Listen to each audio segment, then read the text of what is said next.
Are there Aboriginal people in different parts of the world who are exposed to Islam?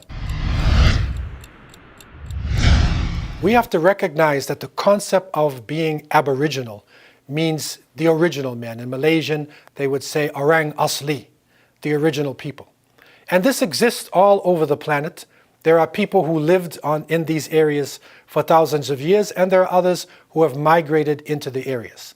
But it is in the colonial period now, when the European powers conquered much of the world and they subjugated the local nations, that you get this concept of Aboriginal, or the native people, the indigenous people, because the colonization that came in large scale throughout the world.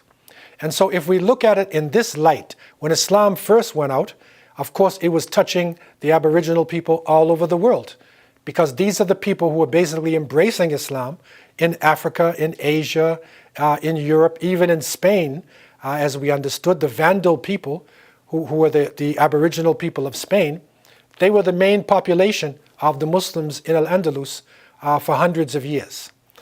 In the 20th, 21st century, we find now that with this colonial structure, alhamdulillah, there are people embracing Islam from the Aboriginal populations, for instance, Australia.